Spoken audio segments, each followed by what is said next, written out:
Welcome to Choice Classic Radio, where we bring to you the greatest old-time radio shows. Like us on Facebook, subscribe to us on YouTube, and thank you for donating at choiceclassicradio.com. The Adventures of Sam Spade, Detective.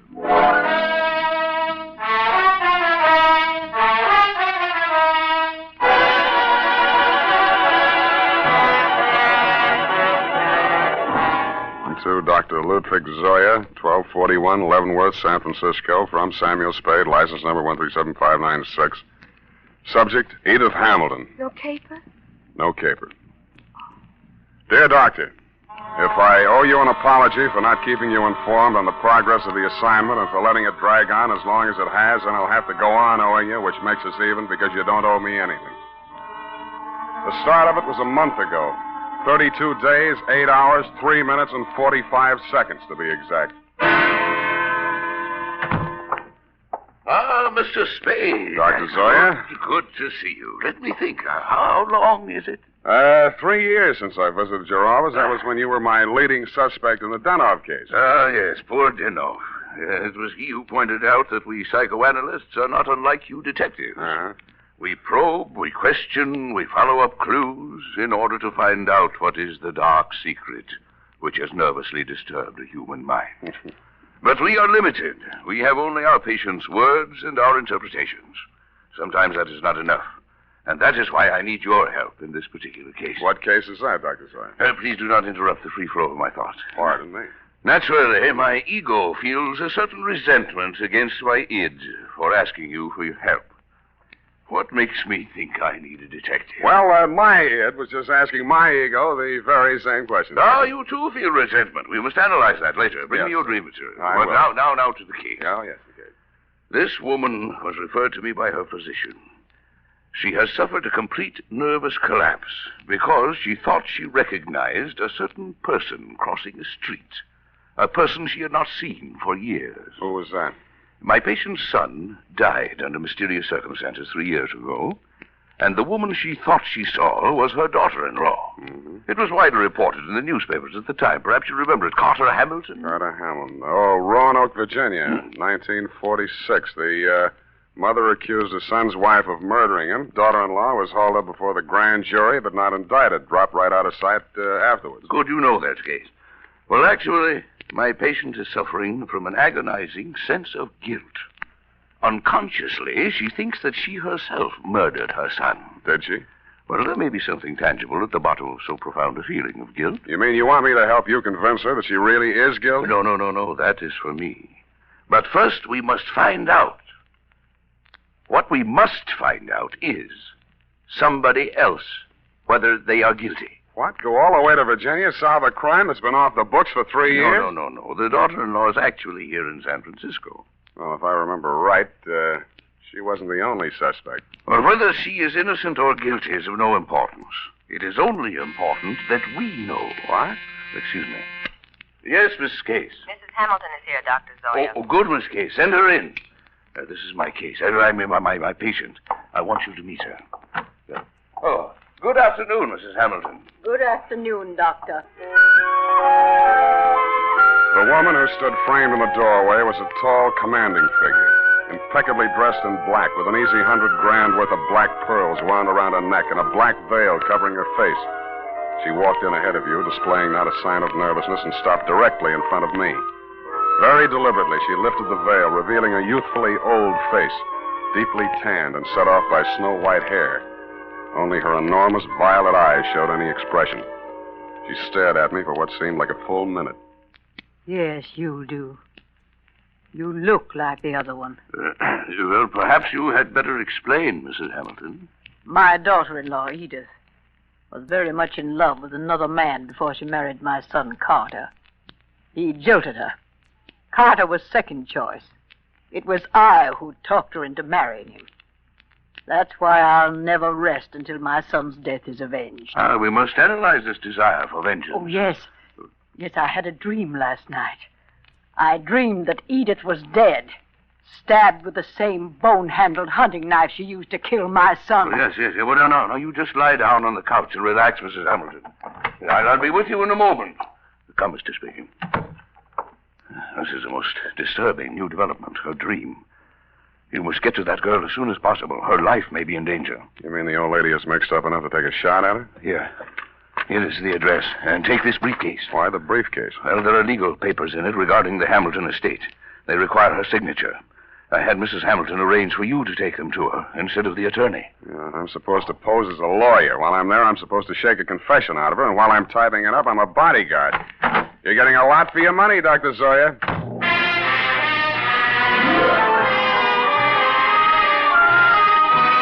I spent the next hour or so in a newspaper morgue briefing myself on the old Hamilton case. The victim, Carter Hamilton, was the 28-year-old tail end of an old Virginia family whose blood was as rich as it was blue. The accounts of the killing were sketchy. At the old plantation, Carter Hamilton had been found one morning by his mother, dead in bed of a stab wound. The knife was never turned up. Somebody had wiped everything in the room clean of fingerprints, which sounded like robbery until it was established that nothing was missing. The state was counting heavily on Mrs. Hamilton Sr.'s testimony in their case against the daughter-in-law, but an odd angle I'd forgotten. The old lady had clammed up in front of the grand jury, and the case was dropped for lack of evidence. Then there was a picture. She was the kind of a girl who looks her best in a riding outfit with her freckles showing, and then surprises you by looking even better in full makeup with her shoulders showing. Candid is the word that best describes her features. Large, widely spaced eyes, a generous mouth, and an expression of unaffected sincerity. It was with a certain reluctant eagerness that I kicked myself up Stockton Street to Pine, across Pine to Bush, and up 3 flights of stairs.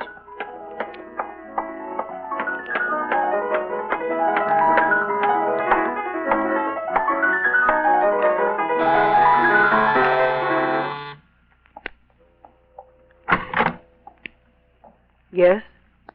Mrs. Edith Hamilton? Yes. You must be from the attorneys. They wired me you were coming. Come in. Thank you. Not that I'm in hiding, but I'm curious as to how they got my address. Would you like a drink? Well, not right now. Can I fix you one? In about 20 minutes, maybe. I'm still wondering how they located you? I think the elder Mrs. Hamilton saw you on the streets. Oh. Is she here in San Francisco? Yes. Is that so surprising? No, it's a large city. What is surprising is her staying on after learning that I was in town. She's not very well. In fact, I think she's had some kind of a nervous breakdown. I'm sorry to hear that. I'm very fond of her, you know, in spite of everything. No, I didn't know. Maybe I should explain. I'm a private detective local. I was hired here in San Francisco to bring these papers to you. Oh, you found me. I seem to be a little slow introducing myself. I'm sorry. Sam Spade. Well, if it had to be a detective, I'm glad it's you. But I can't help wondering why they didn't send a lawyer. Lawyers cost $50 an hour. I only cost 10. Oh. In the private eye stories, it's always $25 a day and expenses. I wish those writers would get abreast of the times. I'm sure they'll catch up. But if you're being paid by the hour, perhaps I can keep you here a little longer. I'm glad you said that. You remind me of someone. Pleasantly, I hope. Yes. Oh, yes. And sadly, too. Your husband? If you don't know about that, I hope you'll never find out. I'll leave that up to you. His hair was like yours. He was thinner. And his eyes were blue. Maybe we shouldn't wait till 5 o'clock for that drink. It was a funny kind of a drink. I'd never been hit by one before, black velvet. After 2 of them, I even began to hate myself a little less. And after the third, I decided there was some mystical connection between the drink and the color of her eyes. Black velvet.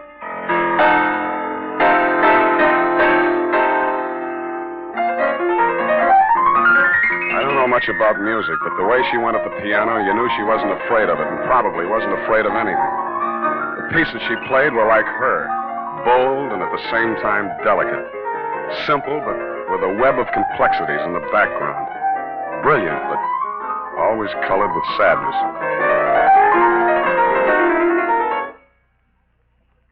What's the matter? I want you to take me someplace.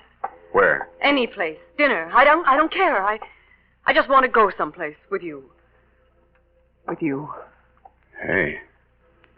What is it, Sam? I thought we were going out.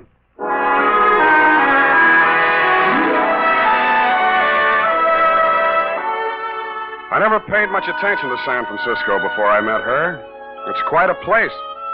There's a little park up on Russian Hill where you can stand and look out over the houses of the marina to the Golden Gate.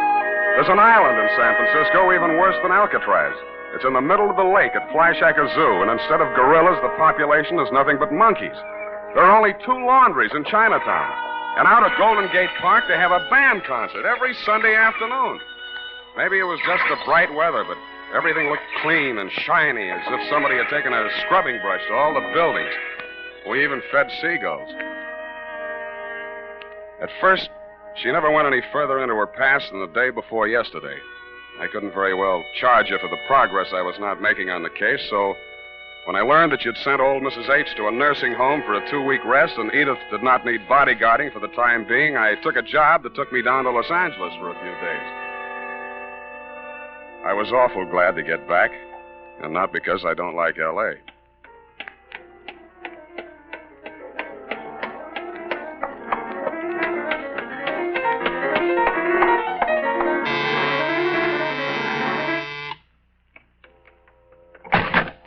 Oh, Sam. Oh, darling, you were gone so long. Hey, the posies. Oh, give them to me. Well, I like that. This is the last time I make a fool out of myself buying flowers. I'll love them later. Hey, you're trembling. What happened while I was gone? What happened to me happened before you went away. You know that. Sam, while you were gone, I had a lot of time and I did a lot of thinking. And I came to a very important decision. There was something I knew I had to tell you. And I wasn't so sure I could get through it. Now, look, Angel, it sounds serious. I don't think this is the time. Oh, but it is. Yes, it is. Here, take it before I change my mind. What is it? I wrote it all down. Sit here, facing away from the piano. And don't say anything until you've read it through. Oh, okay.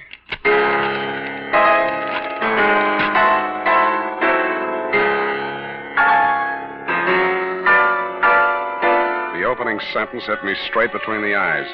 It said, I, Edith Hamilton, of my own free will, make the following confession. It was addressed to the district attorney of Roanoke, Virginia.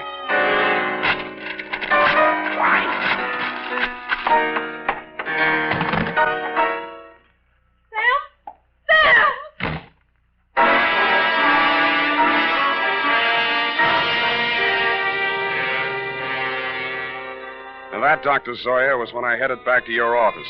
Not to have my head examined, it was too late for that, but to tell you that I was resigning this caper. On the way, I placed 2 ads in the classified sections of 3 papers. One under office space for rent and one under situations wanted. Ex-private detective desires position as night watchman, prison guard, asylum attendant, or any more pleasant line of work. And I really meant it.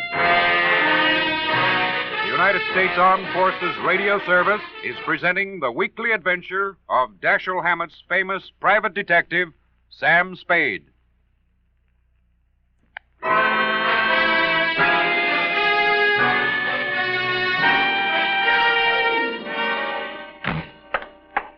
Mr. Spade, what is it? You're disturbed. Disturbed is not the word, Mr. Zoya. Is it because you've been with her a week and a half and as yet no progress? Let us analyze the situation. The whole setup has been rotten from the beginning. You send me to that girl under false pretenses. You tell me to worm my way into her confidence. Now, one moment. Did I tell you this? How else did you expect me to get a confession out of her? Should have got the play when that old lady said I looked like a man Edith was once in love with. You thought she'd fall for me, didn't you? You thought I'd take advantage of it, didn't you? Well, you could hire somebody else to make love to her. I'm a detective, not a gigolo. So she did make a confession to you. Why do you say that? When a patient comes to a psychoanalyst for help, a situation develops which we call transference. Now, this means that the doctor represents to the patient someone in whom he can confide, to whom he can unburden himself, such as a parent or a loved one. Well, then let's But don't this go is on not with important, no. Well, at the moment, that is, what you feel toward me at the moment is what we call negative transference. You wish to continue to make love to her, but you feel guilty about it, so you blame me. Well, what then? What are you driving at? In this love affair of yours, we have a similar situation. But what she feels for you only resembles love. It is transference. You resemble a former lover. Yeah. And that is why it only took a week and a half for her to reveal everything. Oh, sometimes I think I am too ethical. Or too old. Come now, why don't you tell me? You'll feel better. There's nothing to tell. She had it written down. I didn't read past the word confession. Well, what did you do with it? I destroyed it. I see. Well, Now Miss what? Case. Miss Case, what is it? Mrs. Hamilton, she's...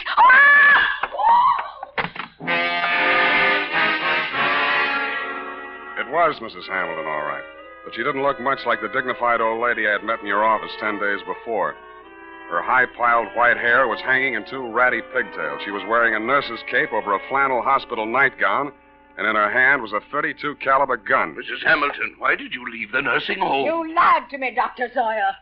That place, it's nothing but an asylum. Well, you know that isn't true. Come, give me the gun. You're tired. You must rest. Yes, now I can rest. I've killed her. What? Miss Case, she's fainted. Get some water. Let me see that gun. I'm going to Edith's place. Get an ambulance over there and don't stop to analyze anything.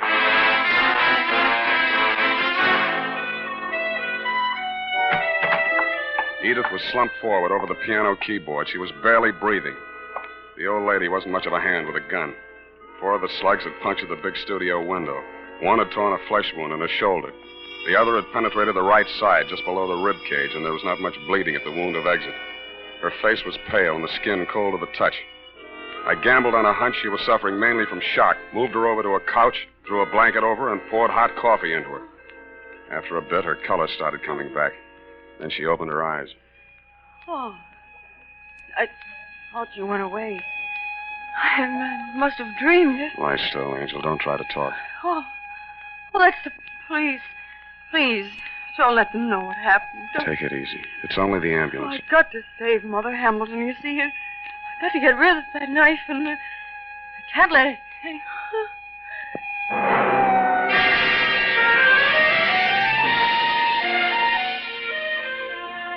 I rode in the ambulance with her. She was still unconscious when they carried her into surgery. They told me she was out of danger. When they threw me out that night, I went back to her apartment. What she'd said about saving old Mrs. Hamilton and getting rid of the knife gave me a new slant on that confession I hadn't read. The pieces were still on the floor where I'd thrown them. It took me nearly an hour to put the jigsaw together, and when I did, it was still a puzzle.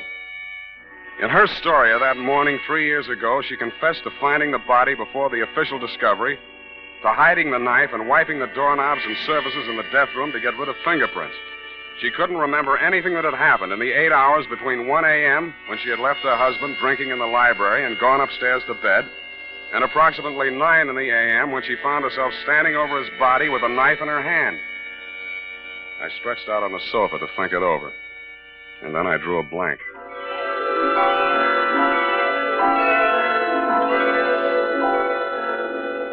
Spade? Mr. Spade, wake up. What? How did you get in here? Well, I've been reading that so-called confession. Very interesting. We must analyze it. You analyze it. I'm going to call the hospital. I've just come from there. How is she? Physically, nothing serious. Mentally, she's not so good. She keeps asking for you. Yeah? She thinks you can help her. It's definitely there, the delusion that she's in love with you. What makes you so sure it's a delusion? Don't answer, then. When can I see her? Well, it's best that you wait until she comes home. That will be next Tuesday. Look, you're supposed to be a first-class head doctor. Can't you cure this amnesia of Edith's? I thought I explained to you last night when we were discussing transference. Please, Dr. Zoya, please. I know you mean well, but don't. I beg of you. Well, it's not important. When she gets to know you better, she will realize that her love for you is irrational. And then she will remember everything.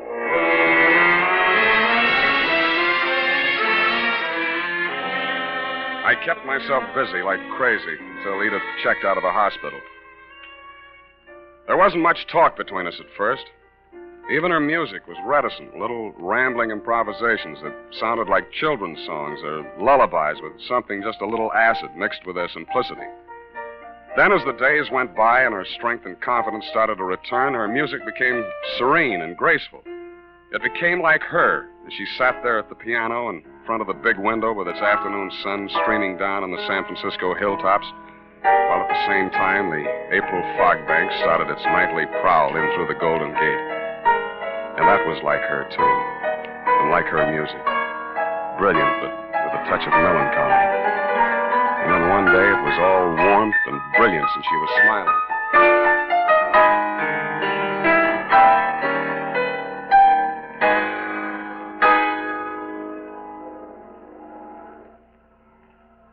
Sam, Yeah, Angel. I remember now. So that's it. I woke up this morning feeling so happy. And then I knew I was on the verge of it. Because I knew that however bad the truth might be, it was worth not remembering. Even if I was a murderer, you'd rather know, wouldn't you? No, I wouldn't. Why? I thought I knew you so well. Darling, are you angry? Yeah. But at me? Yes, you. The first time I came here, I tried to give you fair warning. You should have figured the score when I told you I was a private detective. You'd even read the stories where in the end the detective doesn't have any choice but to turn in the beautiful dame, no matter what his personal feelings are. Maybe you didn't think they were true to life, or maybe you thought I was an exception to the rule because you are. Well, I'm not. Truth is, I was hired to get a confession out of you any way I could, and I think in the back of your mind you'd known it all along. You want to have your confession and eat it, too. You probably learned as a child that it's smarter to tell all and be patted on the back than to be found out and get spanked. How can you be so smug and so self-satisfied and so... Whatever made me think I was in love with you? Just because you looked a little like someone who I... Zoya was right. Only you thought you were kidding yourself, too. Zoya called it transference. I call it baloney. Goodbye. You come back here. You can't just leave like...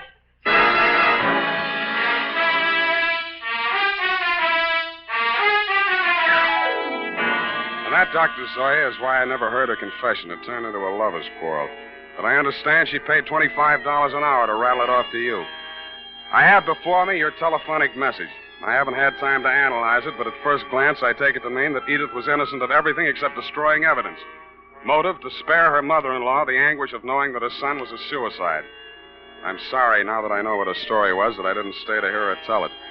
But that, as you would say, is not important. At least I cured her of that love delusion you were so worried about, even though it took a month to do it.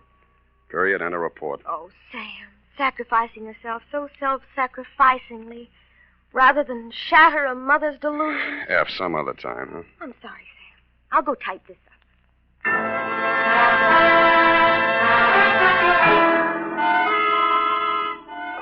Well, here it is, Sam. Sam! Where did he go? Sam Spade Detective Agency.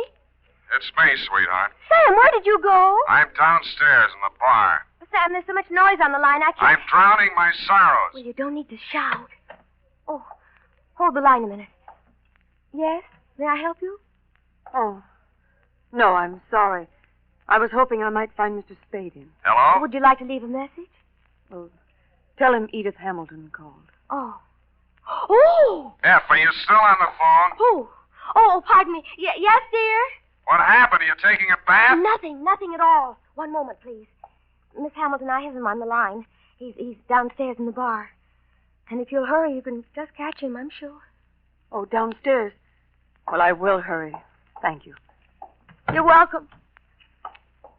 Sam, are you still on the line? What's the matter with you? Nothing.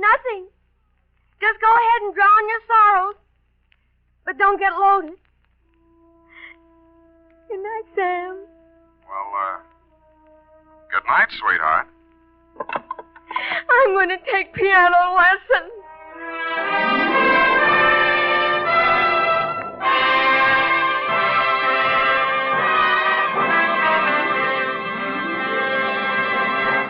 The Adventures of Sam Spade, Dashiell Hammett's famous private detective, are produced and directed by William Spear. Sam Spade is played by Howard Dove. Lorene Tuttle is Effie.